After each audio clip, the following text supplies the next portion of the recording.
Good morning. I'm Judy K. Mozoff, and I'm thrilled to welcome you to April's Show Your Shine newsletter. The topic this month is eliminating toxic attitudes.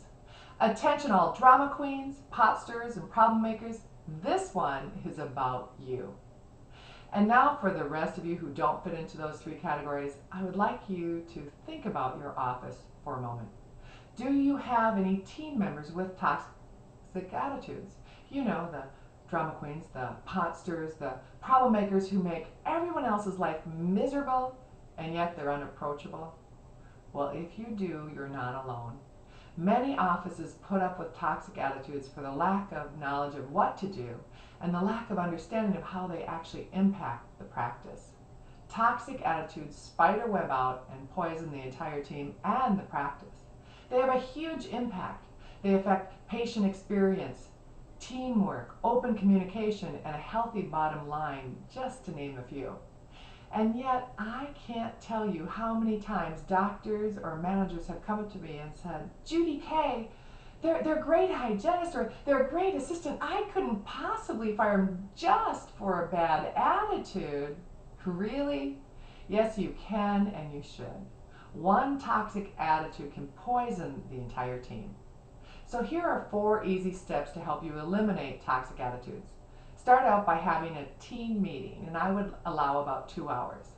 Step 1 is to inform the team that toxic attitudes will no longer be allowed. And ask who would like to work in a toxic-free environment and just watch the hands shoot up. Step 2 is to define what a toxic attitude looks like.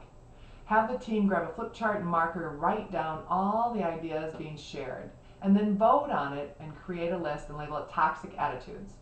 Review the list whenever you hire someone new or whenever someone's behavior deems it necessary. Step 3 is develop consequences for toxic attitude.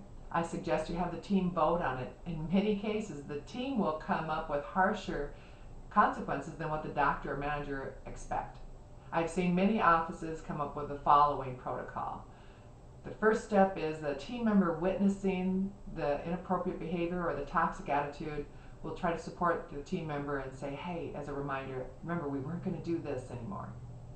If the behavior continues on, the witnessing team member will share it with the doctor or manager. And then the doctor or manager will follow a 1, 2, 3 process. First step is a verbal warning, second a written, and third results in termination. Step 4 of eliminating toxic attitudes is to actually follow through with the actions. So many times doctors and managers don't want to be the heavy guy, the bad guy. But once the toxic attitude consequences are defined and everyone knows what to expect, it becomes much easier for them to actually follow through with the actions. Having a protocol for toxic attitudes will help you eliminate toxic attitudes in your work environment.